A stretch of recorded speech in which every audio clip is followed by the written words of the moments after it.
Caitlin Clark's rise has changed everything.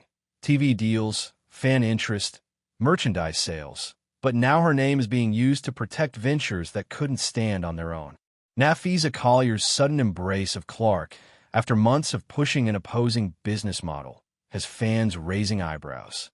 Collier was once the loudest voice touting Unrivaled as the future of women's basketball. But with that league's numbers tanking, she's walked back her criticism of the WNBA and repositioned herself as an ally of the very ecosystem she once challenged. To many, her invocation of Clark's popularity in the context of negotiations looks less like leadership and more like damage control. This dramatic pivot highlights a larger issue brewing beneath the surface: leadership credibility in a moment of high stakes. As CBA negotiations hang in the balance, trust is eroding. Players, fans, and stakeholders are left wondering whose interests are truly being represented. If you're here for the real story and not the filtered version, subscribe. And if you're sticking around for the next meltdown, you better definitely subscribe. The league is riding an unprecedented wave of growth, yet internal discord and perceived self-interest could derail it. If the sport is going to move forward, it will require more than celebrity endorsements and strategic alliances. It needs clear, honest leadership free from personal business. Napheesa Collier has always been one of the most respected faces in the WNBA. As a vice president of the WNBPA, she wasn't just known for her on-court skill. She positioned herself as a leader, someone pushing for what's best for the players. But recently, fans have been questioning whether that image still holds. Her public stance on the league has done a full 180 in just a few months.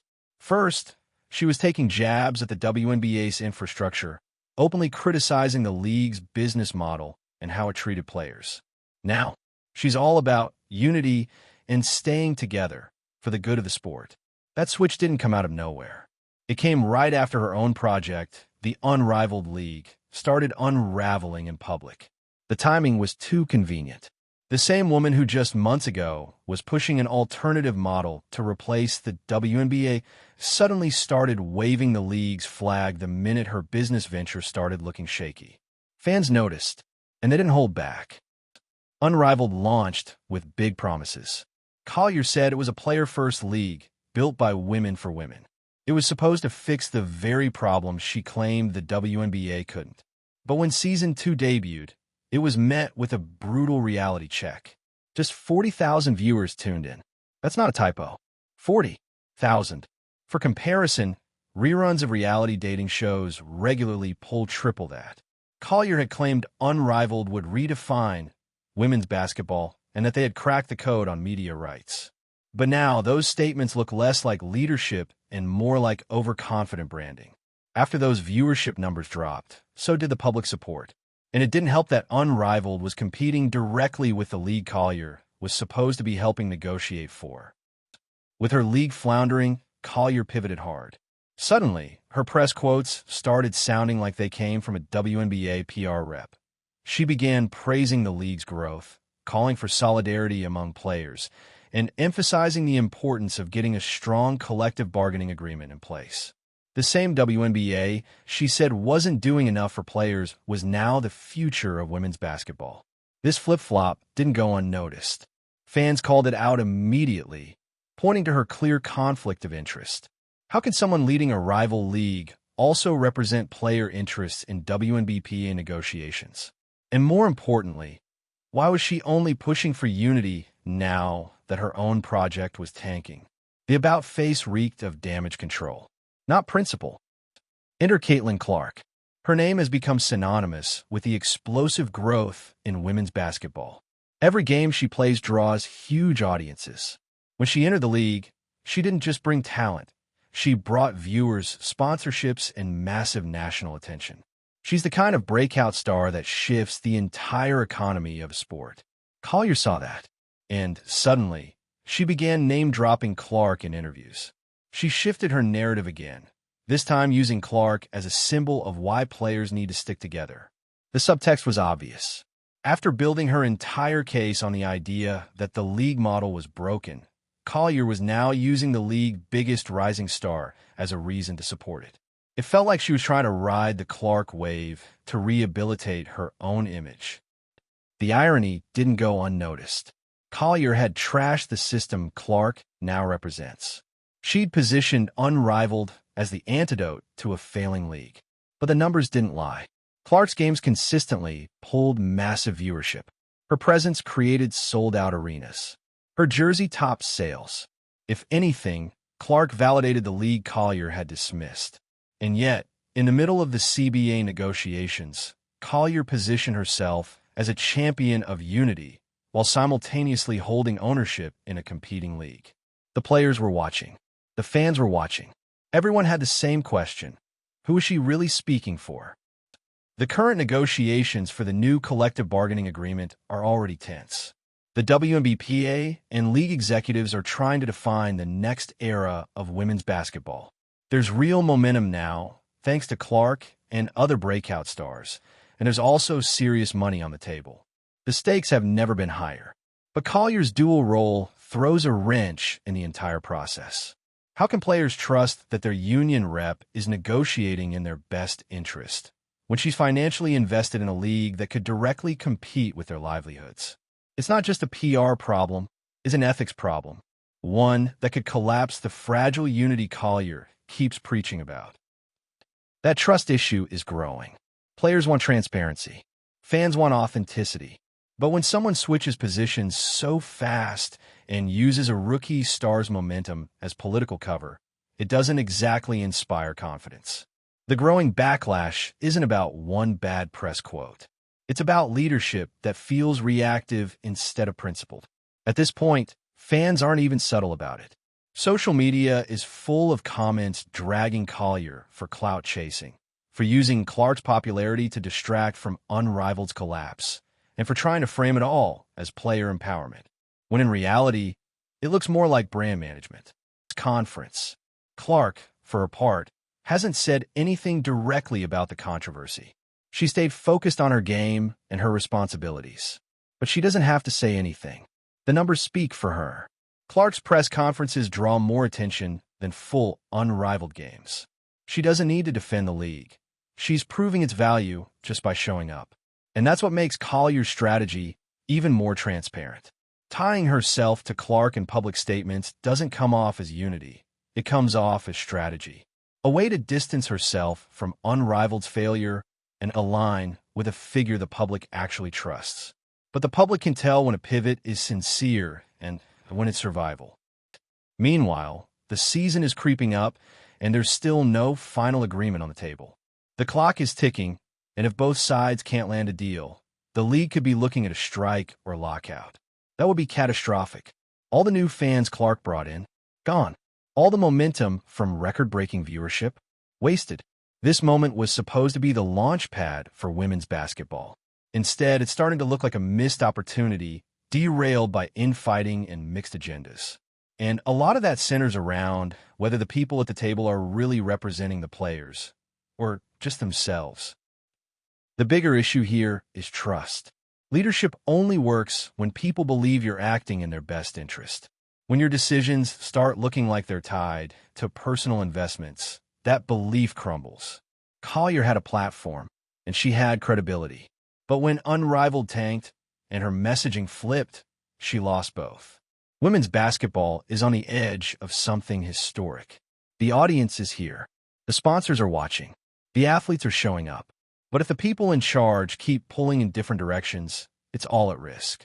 Clark has shown what's possible. The question is whether everyone else will stop playing politics long enough to build something real. Caitlin Clark is not just participating in the league's moment. She's creating it.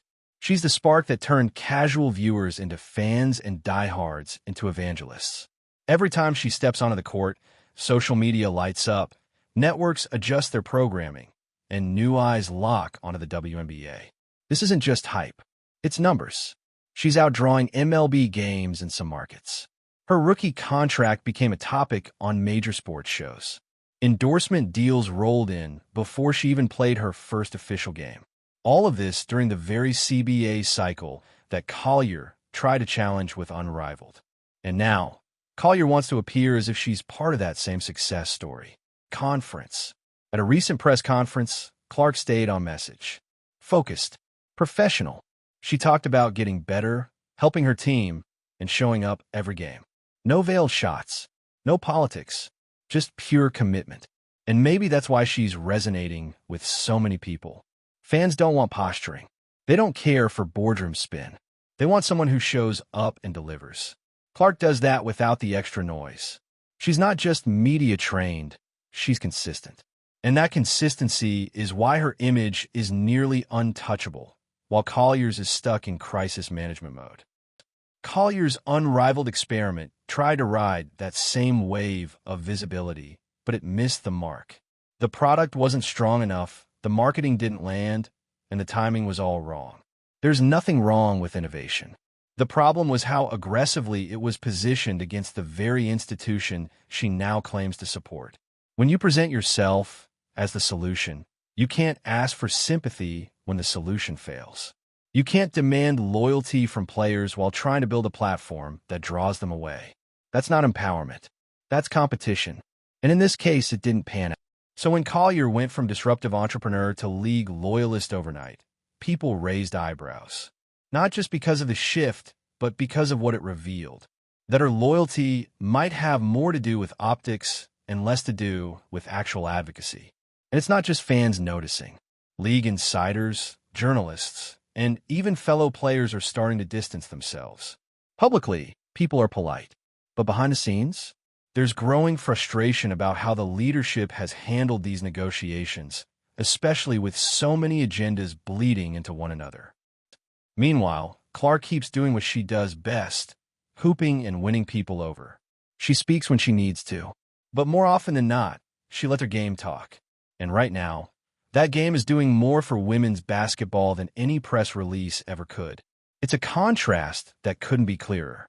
While Collier pivots narratives, Clark keeps reinforcing the same one, that this league is worth investing in, watching, and believing in. That's the kind of consistency the sport needs right now, especially with negotiations hanging by a thread. But there's a real danger that all of this progress could collapse under the weight of mismanagement. Clark can bring in the fans. She could draw the sponsors. But if the people behind the scenes don't get it together, none of that will matter. The excitement can fade just as fast as it arrived. And that's what has fans nervous. They've finally shown up for women's basketball, and now they're being introduced to union gridlock, tone-deaf leadership, and internal conflict. Instead of celebration, it's all tension. All while the person whose success made it possible is being used as a pawn in someone else's redemption arc. That kind of disillusionment is hard to come back from. People don't like feeling manipulated.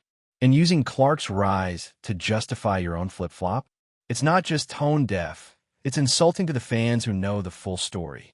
There's also something deeply uncomfortable about watching someone exploit another player's popularity in a negotiation where they claim to represent the whole, especially when that player hasn't asked to be the face of anyone's agenda. Clark's name keeps getting dragged into press cycles she never signed up. Collier still holds power in the union, and that's part of the issue. Her conflict of interest isn't theoretical, it's operational. As negotiations move forward, every decision she makes will be weighed against the shadow of Unrivaled. Did she push that clause to benefit players? Or make her own league more competitive? That kind of uncertainty isn't sustainable. Negotiations need clarity, not suspicion. Right now, every move is being second-guessed. Every talking point is dissected. And when leadership loses the benefit of the doubt, that process falls apart. Conference. Clark has been asked multiple times about the state of the league and negotiations. Each time, she keeps the focus on what she can control: effort, improvement, support for her teammates. It's not avoidance, it's professionalism. She knows her presence is being used in ways she didn't authorize, and she's choosing not to add fuel to the fire. That kind of restraint is rare, and it's probably what makes her even more of a threat to the people trying to capitalize on her name. Clark doesn't need a media tour. She doesn't need strategic pivots. All she needs is one broadcasted game, and the entire conversation shifts. So now the question is, Will the league and its representatives rise to meet the moment? Or will they fumble the momentum in a storm of internal drama and mixed messages? Fans are watching closely. They've seen what this league can become. They've seen the highs, but they're also starting to see the cracks. The backstage politics, the misaligned incentives. And at the center of it all is a leadership figure who can't seem to pick a lane. That kind of uncertainty doesn't just hurt negotiations, it damages trust in the entire process. There's something symbolic about how often Caitlin Clark finds herself physically targeted on the court. Whether it's hard fouls or blatant no calls, she's taken a beating for simply being the new face of the league. And now, off the court, she's catching political elbows too. She's being hit again, just not by defenders. This time, it's through thinly veiled PR strategies, clumsy leadership pivots, and power players trying to tie their credibility to hers. It's become a pattern. When things go wrong, someone suddenly wants to be on Team Caitlin, but only when it serves their interests. And that's what makes all of this so frustrating for fans. Clark didn't ask for this. She didn't demand to be the poster child of anything other than her own career. But people keep inserting her name into narratives that have nothing to do with her choices. It's the classic move: latch on to the person who's actually doing the work, the person the public trusts, and hope their shine rubs off. But that's not how credibility works. You don't get to criticize a league, build your own version of it, fail, and then pivot back to praising the same league because someone else is succeeding it. That's what's sitting so poorly with people. Collier was outspoken when it helped her brand. She was disruptive when it gave her headlines. But the moment Unrivaled flopped, she tried to slide back into the mainstream like nothing happened. The problem is everyone remembers. Everyone saw the interviews, the podcast clips, the tweets. There was no ambiguity. She wanted to build an alternative, and she was vocal about why the WNBA wasn't enough. That's fair game, but you can't pretend it never happened when it all goes sideways. Meanwhile, Clark's performance continues to back up everything the league needs right now. The attendance spikes, the jersey sales, the massive broadcast numbers. They're all proof that the WNBA doesn't need to be torn down and rebuilt from scratch. It needs to be supported, funded, and led with consistency. This league is finally proving that the model works when you have the right players, the right platform, and a loyal audience. It didn't need a tech startup disguised as a basketball league. It needed someone who brought fans back, night after night. Clark delivered that. Conference. So when you put Collier's spin campaign next to Clark's calm, grounded public appearances, the contrast is glaring. Clark isn't out here rebranding herself mid-season. She's focused, measured, and most importantly, authentic. It's authenticity that has fans rallying behind her, not just her skills. They know she's not playing PR games. She's not leveraging negotiations to build an empire. She's just showing up day in and day out, letting the product speak for itself. That's the leadership fans are gravitating toward, even if she's not officially wearing the title. But even as Clark continues to rise, there's this growing sense of unease. That her moment, this massive cultural shift she helped ignite, could be squandered by people more focused on saving face than saving the league's momentum. Fans are worried because they've seen this before. Women's sports get a spotlight, and instead of strategic planning, there's ego, infighting, and politics.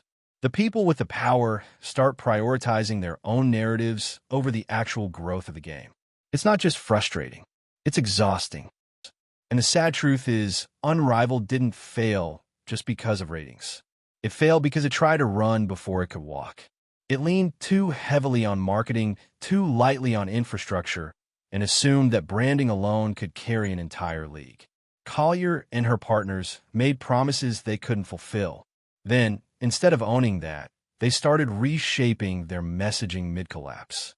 Suddenly, they were back to being team players, calling for unity and referencing the very stars they once tried to outshine. The shift was so transparent it barely needed. Collier's leadership is under a microscope now, and not because she's a bad player or because people don't want her to succeed. It's because when you step into that level of power, VP of the Players Association, you don't get to bounce between roles without scrutiny. You can't represent both labor and capital at the same time. You can't ask players to trust you in negotiations while also profiting from a competing venture. It's not personal, it's structural. And Collier's refusal to acknowledge that basic conflict is what's fanning the flames. Clark isn't the reason people are angry. She's the measuring stick that's exposing how fragile the leadership really is. Her success didn't create the problems. It just made them impossible to ignore. Every time someone tries to use her name to validate their position, it becomes clearer that they're reacting, not leading. Because true leadership wouldn't need to borrow credibility. It would build it. And that's what fans are begging for right now. People who are in it for the game, not the branding. The WNBA has never had a moment like this. The attention, the audience, the relevance, it's all here. But moments don't last. They have to be capitalized on. Not just in headlines, but in negotiations, in decisions, in direction. If this CBA collapses into a lockout, if trust erodes any further, all of this progress could vanish. The league can't afford to gamble with its future just to protect someone's dual venture. That's not leadership. That's ego. Conference. When Caitlin Clark sits at a mic post-game, she's not trying to spin headlines. She's just answering questions. Win or lose, she keeps the same tone. Grounded, thoughtful, measured. You can tell she knows the spotlight's on her, but she's not exploiting it. That's the difference. One player's popularity exploded, and instead of using it to shift narratives, she stayed focused. Meanwhile, others are trying to use that very spotlight to realign public perception, dodge accountability, or resuscitate flops that didn't deliver. That contrast has fans picking sides, and it's not subtle. People are rooting for this league to thrive. But rooting alone doesn't fix bad leadership. This is a moment that required unity from the start, not when the business plan fell apart. And now, players and fans are both stuck in the tension, hoping negotiations don't unravel everything Clark and others have worked to build. The idea that one star can save a league is a myth. But the idea that one star can expose its fractures? That's happening in real time. And fans are growing impatient with the politics, the opportunism, and the people who seem more focused on salvaging their personal brand than protecting the league's. Collier could still make this right. Acknowledge the conflict, step back from the table, and focus on one role, business owner or union VP. Not both. The longer she straddles that line, the worse it looks. Transparency isn't weakness. It's the one thing that could rebuild some of the trust that's eroding daily. But if the strategy continues to be stay quiet, align with Clark, and hope people forget, it's only going to get messy, because the numbers don't lie, and fans aren't blind. They've seen who's delivering results, and who's scrambling to stay relevant. This isn't about villainizing anyone. It's about accountability. The league is on the edge of real transformation. But it can't happen if key players keep mixing personal ambition with public responsibility. Caitlin Clark may be the catalyst, but what happens next depends on whether the people in charge can put the sport above their side hustles. Drop your take below. Do you think Collier can still lead players through the CBA without compromising trust? Or is it time for new voices to step up? Hit like if you're here for the truth, share if you're tired of the spin, and subscribe if you want more breakdowns that go beyond the press releases.